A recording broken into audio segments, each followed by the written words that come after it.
Good morning friends. आज हम पढ़ेंगे कंप्यूटर नेटवर्क्स डिवाइसेस के बारे में, जिसमें हमारी आज पहली डिवाइस जो हम पढ़ने जा रहे हैं उसका नाम है हब।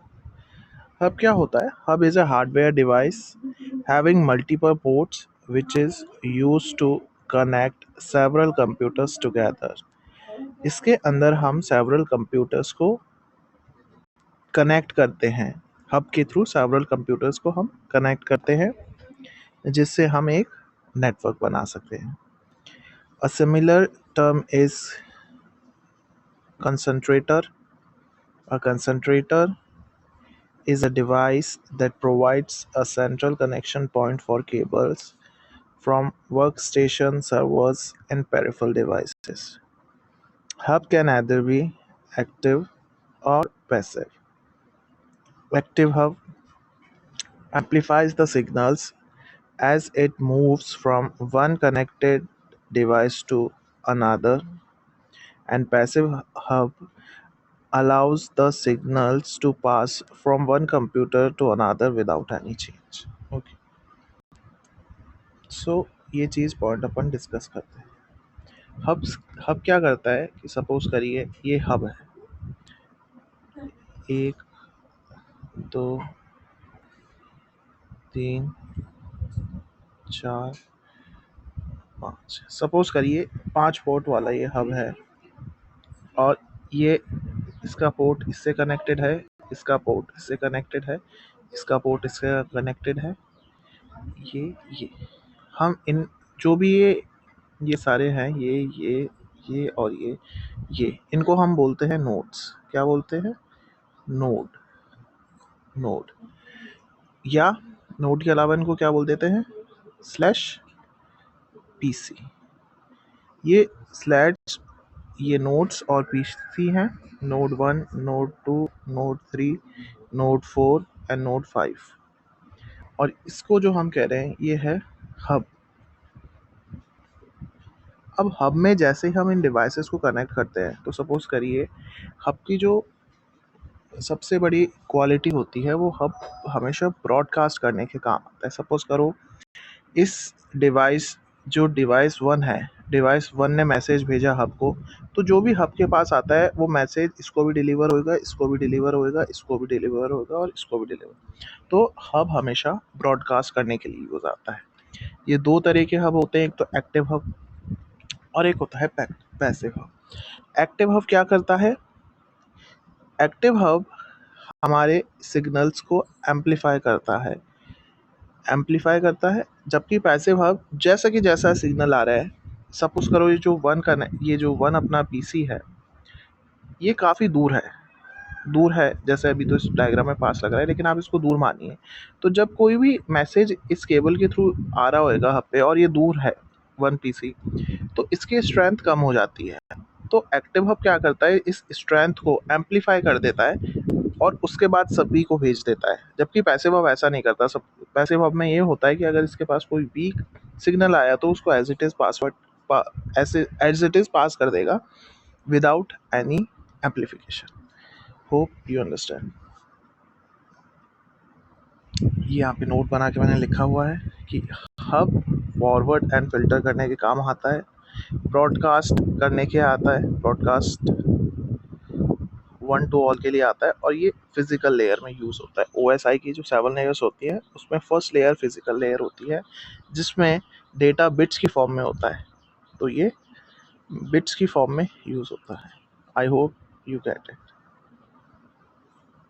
सेकेंड डिवाइस आती है स्विच। स्विच में हम क्या करते हैं? होता तो ये सेम हब की तरह है, लेकिन ये ब्रॉडकास्ट करने की जगह है पर्टिकुलर डिवाइस को सेंड करने के, मल्टीकास्ट करने के काम आता है। मल्टीकास्ट इन सेंस सकते हैं, यूनिकास्ट भी कर सकता है और मल्टीकास्ट भी कर सकता है। यूनिकास्ट क्या होता है? एक सेकंड में आपको बताता हूँ। यूनिकास्ट का मतलब होता है एक को कास्ट करना, किसी एक को ही डिवाइस को देना। और मल्टीकास्ट का मतलब ये होता है कि एक से ज़्यादा डिवाइसेस को कनेक्ट कर डेटा सेंड करने के काम आता है। तो एक बार पढ़ते हैं स्विच क्या है।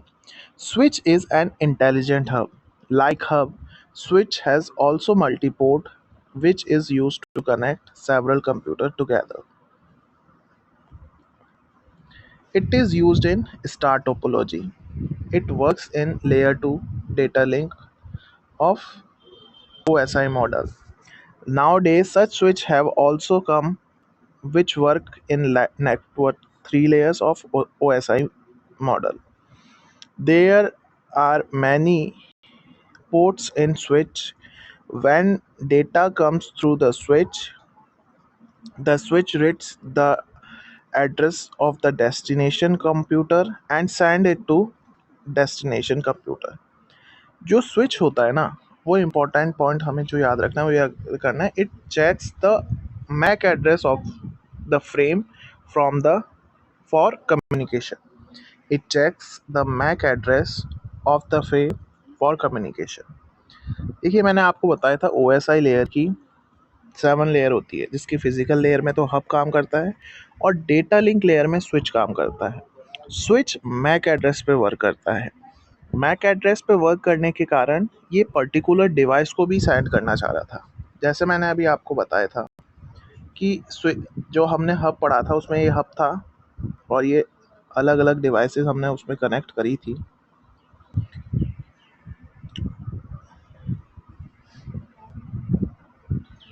एक सेकंड. हमने अलग अलग डिवाइसेस करी थी और ये सारी डिवाइसेस कनेक्टेड थी इस हब के थ्रू. स्विच क्या करता है, यहाँ पे स्विच है. स्विच क्या करता है कि सपोज करो ये हमने नोड 1 है, नोड 2 है, नोड 3 है, नोड 4 है. स्विच क्या करेगा कि अगर नोड 1 सिर्फ 4 से ही कम्युनिकेट करे और 2 और 3 से नहीं करे, तो वो सिर्फ 1 का मैक एड 1 का तो जो स्विच होता है उसके अंदर एक मैक एड्रेस की टेबल होती है. सब पीसीसी होती है, जितने भी स्विच से कनेक्टेड होते हैं उन सबकी मैक एड्रेस भी उसमें लिखा रहता है. तो मैक एड्रेस पढ़ने के लिए मैक एड्रेस सबका लिखा होता है. तो जैसे सपोज करो 1 को 4 को ट्रांसफ़र करना है, तो जैसे ही 1 मैसेज भेजेगा सबसे पहले वो स्विच पे जाएगा. स्विच देखेगा कि अच्छा इसका डेस्टिनेशन एड्रेस 4 है, तो 4 का मैक एड्रेस क्या है, तो 4 का जो भी मैक एड्रेस होएगा उसके थ्रू मैसेज चला जाएगा. 2 और 3 के पास नहीं जाएगा. तो पर्टिकुलर डिवाइस को मैसेज भेजने के लिए हम स्विच का काम करते हैं. लेकिन हब में ऐसा नहीं हो रहा था. हब जो भी डेटा हब के पास आ रहा था या जो भी मैसेज हब के पास आ रहा था वो सबको ब्रॉडकास्ट कर रहा था. लेकिन स्विच में ब्रॉडकास्ट नहीं करता है, वो यूनिकास्ट कर देता है या मल्टीकास्ट कर देता है. I hope you understand my point. It checks the MAC address of the frame from computer. एक और बात मैं बताना चाहता हूँ फ्रेंड्स. फिजिकल लेयर बिट्स की फॉर्म में मैसेज आता है. DDL डेटा लिंक लेयर में फ्रेम्स की फॉर्म में जाता है. FRAMES फ्रेम्स की फॉर्म में जाता है. और इसके ऊपर लेयर होती है नेटवर्क लेयर. इस लेयर पे डेटा पैकेट्स की फॉर्म में जाता है. पैकेट्स. सो ये यहाँ पे यही चीज़ बता रहा है कि it checks the MAC address of the frame मतलब डेटा लिंक लेयर पे काम कर रहा है तो मैसेज फ्रेम की फॉर्म में होगा. और अगर फिजिकल लेयर पे वर्क कर रहा है जो कि हब करता था तो वो बिट्स में डील करता था. और कोई चीज़ अगर नेटवर्क लेयर पे डील कर रही है तो वो पैकेट्स की फॉर्म में मैसेज डील करता है. I hope you get my point. Switch is use to divide the network into smaller network, subnet और लैन सेगमेंट. स्विच एक बड़े नेटवर्क को छोटे में डिवाइड करने के लिए काम आता है. सपोज करो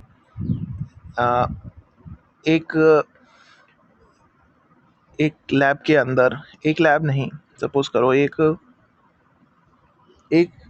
बिल्डिंग में 200 पीसी हैं और दूसरी बिल्डिंग में भी 200 पीसीज हैं. तो 200 पीसी मिलके स्विच एक स्मॉल नेटवर्क बनाने के काम आता है. ये कहना चाह रहा है स्विच इज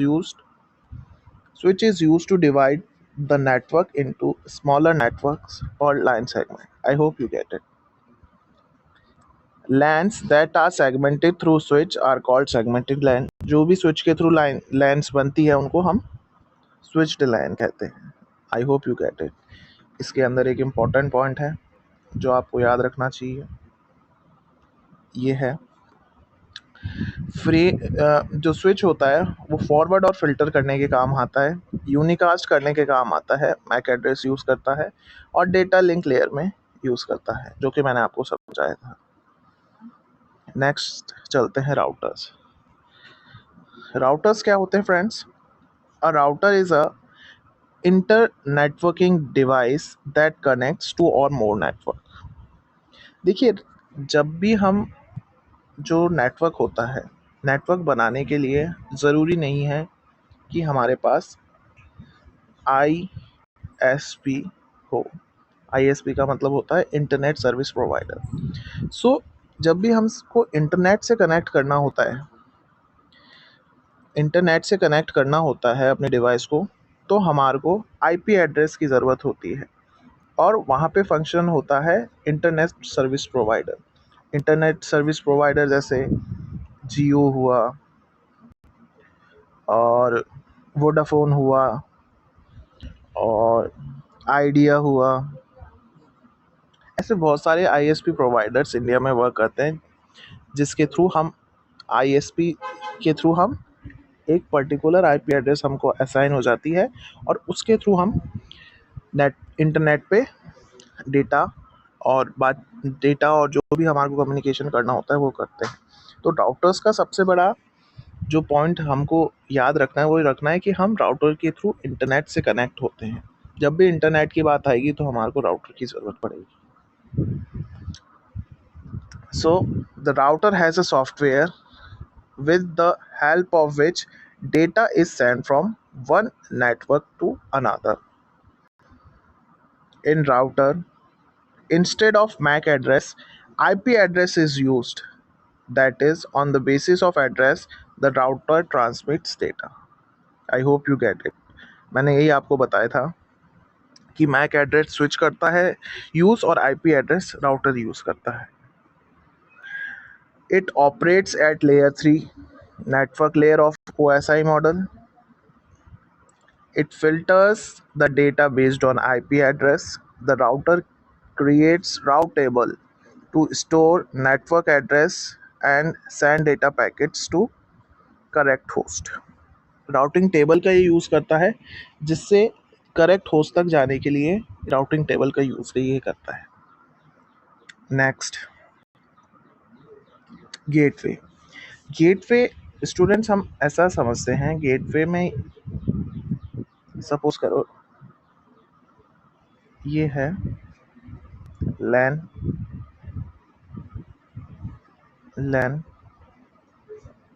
और ये है वैन। लैन का मतलब होता है लोकल एरिया नेटवर्क, वैन का मतलब होता है वाइड एरिया नेटवर्क। तो यहाँ पे डिफरेंट नोड्स यूज़ हो रहे हैं और डिफरेंट नोड्स यहाँ पे हैं। सपोज करिए दो नेटवर्क में, तो यहाँ पे जो गेटवे का काम होता है, गेटवे का काम ये होता है कि gateway is a network device which is use to connect dissimilar networks, that is network using different protocol. Different protocols का सेंस मैं आपको ऐसे बताता हूँ। सपोज करिए यहाँ पे कोई पीसी है, यहाँ पे 100 पीसी रन कर रहे हैं जो विंडोज़ पे रन कर रहे हैं और यहाँ पे बहुत सारे पीसीज हैं क्योंकि वैन यूज़ हो रहा है, तो एक बहुत बड़ा नेटवर्क होता है। ये अपना नेक्स्ट टॉपिक जो आएगा ये जो नेक्स्ट टॉपिक अपना है वो लैन मैन वाले ही है, तो उसमें मैं ज़्यादा डिस्कस करूँगा। लेकिन आप वैन ये समझिए कि लैन से बहुत ज़्यादा बड़ा वैन होता है। तो वैन में बहुत सारे पीसीज यूज़ हो रहे हैं। अब वो कौन से मैक एड्रेस को वो कौन से ऑपरेटिंग सिस्टम को यूज़ कर रहे हैं हमको नहीं पता। BCD ID कोड को यूज़ कर रहे हैं, ASCII कोड को यूज़ कर रहे हैं, ये हमको नहीं पता। तो जब भी हम कोई डेटा इस नेटवर्क से इस नेटवर्क पे भेजेंगे तो हमको ये नहीं पता होता कि वो सेम प्रोटोकॉल्स यूज़ कर रहा है या नहीं कर रहा है। जैसे मैंने आप लोगों को एग्जांपल दिया है एग्जांपल दिया है कि ऑपरेटिंग सिस्टम दोनों में अलग अलग है। यहाँ पे जो नोड्स हैं कंप्यूटर वर्क कर रहे हैं उनका ऑपरेटिंग सिस्टम अलग है, यहाँ पे जो कंप्यूटर वर्क कर रहे हैं उनका ऑपरेटिंग सिस्टम अलग है। तो अब आपस में डिसिमिलर नेटवर्क को कनेक्ट करने के लिए जो भी, क्योंकि ये दोनों डिफरेंट प्रोटोकॉल यूज़ कर रहे हैं तो इनको कनेक्ट करने के लिए अपन गेटवे का यूज़ करते हैं। गेटवे डिफरेंट प्रोटोकॉल्स को कनेक्ट करने के काम आता है। I hope you get my point. The gateway establish an intelligent connection between a local network and the external network, which are completely different in the structure. ये जैसा मैंने आपको अभी बताया था। It serves as an entry point for one network to another. इसमें इसमें ये एंट्री पॉइंट की तरह भी एक्ट करता है। In home, the gateway is the ISP that connects the user to the internet. In homes, the gateway is ISP. जैसे कि ISP एक गेटवे है। गेटवे का मतलब कि वो हमको इंटरनेट से कनेक्ट होने के लिए परमिशन दे रहा है। ठीक है। It has many function as proxy की तरह भी हम यूज़ कर सकते हैं। प्रॉक्सी का मतलब है a machine that is not actually a server but appears as a server. तो गेटवे प्रॉक्सी की तरह भी काम कर सकते हैं, फायरवॉल की तरह भी काम कर सकते हैं, क्योंकि डेटा इनके थ्रू ही नेटवर्क एक नेटवर्क से दूसरे नेटवर्क में जाता है, तो ये फायरवॉल की तरह भी एक्ट कर सकते हैं। System design to prevent unauthorised access to और from a private network. It operates at all layers of OSI model. OSI की सारी लेयरों पे ऑपरेट होता है। नेक्स्ट पढ़िए repeaters. The repeater is a hardware device used in a network to regenerate the weak signals when they are transmitted over a long distance। तो repeaters का use तब होता है जब हम लॉन्ग डिस्टेंसेस पे अपना डेटा या मैसेज भेजना चाहते हो, क्योंकि लॉन्ग सिग्नल्स पे अपन भेजेंगे तो उनकी स्ट्रेंथ कम हो जाती है। तो उस स्ट्रेंथ को रीजनरेट करने के लिए हम रिपीटर्स का यूज़ करते हैं। Next point, over 100 meter of network cables there needed repeaters. Simple है, ये समझ में आ गया होगा। Signal starts becoming weaker due to the long distance travel, so they are unable to reach destination, और if they arrive, the degradation of message make it useless. So to ensure that data packets reach their destination without distortion, repeaters are used. I hope you get my point. Bridge का जो main function होता है, वो ये LAN 1 है, ये LAN 2 है। तो LAN 1 को LAN 2 से कनेक्ट करना होता है तो हम ब्रिज का यूज़ कर सकते हैं। इनिशियली दो से ज़्यादा अधिक लैंस को कनेक्ट करने के लिए हम ब्रिजेस का यूज़ करते हैं। ब्रिजेस में पहले सिर्फ 2 पोर्ट ब्रिज आता था जिस पे 2 लाइन्स को कनेक्ट किया जा सकता था। अब मल्टीपोर्ट ब्रिज भी आ रहे हैं और ब्रिज भी डेटा लिंक लेयर पे वर्क करता है स्विच की तरह। आई hope you get my point. 2 lines को कनेक्ट करने के लिए ब्रिज का यूज़ होता है। Bridge can handle network that follow the same protocols, और ये सेम प्रोटोकॉल्स के लिए ही यूज़ होता है। जैसे डिफरेंट प्रोटोकॉल के लिए गेटवे यूज़ होता है, तो ये 2 लैन को कनेक्ट करता है जिनके प्रोटोकॉल सेम हो। Bridge are smart enough to know which computer are on which side of bridge, so they only allow those messages that need to get to another side to cross the bridge। ये मैंने आपको बताया कि layer 2 पे work करता है switch और bridge, तो उसको डिफरेंशिएट वो कर सकता है कि किस लैन के अंदर कौन सा पीसी या नोड कनेक्टेड है। I hope you get this point. Next device है मॉडेम। मॉडेम का मतलब होता है मॉड्यूलेशन और डीमॉड्यूलेशन, जिसको हम मॉड्यूलेटर और डीमॉड्यूलेटर भी बोलते हैं।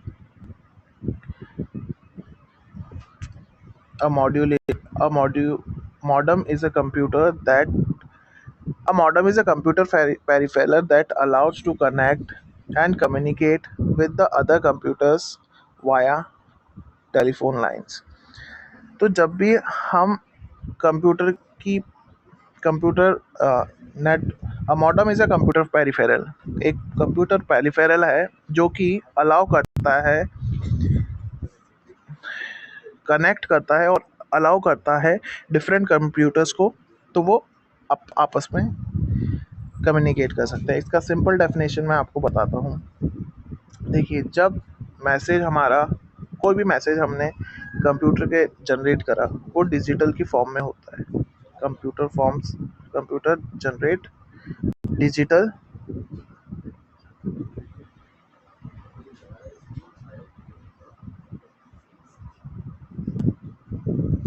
Digital signal. कंप्यूटर हमारा जो है वो डिजिटल सिग्नल जनरेट करता है। डिजिटल सिग्नल जनरेट करता है तो उनकी स्ट्रेंथ बहुत वीक होती है, वो ट्रैवल ज़्यादा दूर तक नहीं कर पाते हैं। तो कंप्यूटर सबसे पहले उन सिग्नल को, जो कि डिजिटल सिग्नल्स हैं, उनको एनालॉग में कन्वर्ट कर देता है। इसको ही हम क्या कहते हैं, मॉड्यूलेशन। समझ गए? क्योंकि जो भी हमने डेटा बनाया है सबसे पहले वो लैन पे जाएगा, तभी तो वो दूसरे डिवाइस के पास जाएगा। तो मॉड्यूलेटर का सबसे पहला काम होता है कि वो डिजिटल सिग्नल को एनालॉग में कन्वर्ट करे। तो ये किसके थ्रू होता है? ये मॉडेम के थ्रू होता है। ऐसे ही जो रिसीवर साइड पे, जहाँ पे अपनी नोड है, वहाँ पे एनालॉग को डिजिटल करने के लिए हमारे को एक डिवाइस की ज़रूरत होती है, और ये काम भी मॉडेम करता है। उसको हम डीमॉड्यूलेशन कहते हैं। डीमॉड्यूलेशन में क्या होता है? डीमॉड्यूलेशन में होता है digital to analog. I hope you get my point. Modem works on the process of modulation demodulation. In modulation, digital data of the sender computer is converted into analog form to travel over the telephone lines. In demodulation, received analog data is converted back into digital form for the target computer. So analog to digital और digital to analog conversion के लिए हम modem का use करते हैं। I hope student, आज की class थोड़ी बड़ी हो गई, आपको समझ में आया होगा। कोई भी आपके डाउट्स हों तो नीचे कमेंट में पूछ सकते हैं, और नोट्स के लिए आपको अगर नोट्स चाहिए तो उसके लिए भी आप कमेंट कर सकते हैं। एंड फ्यूचर में हम और वीडियोस देखेंगे। Thank you.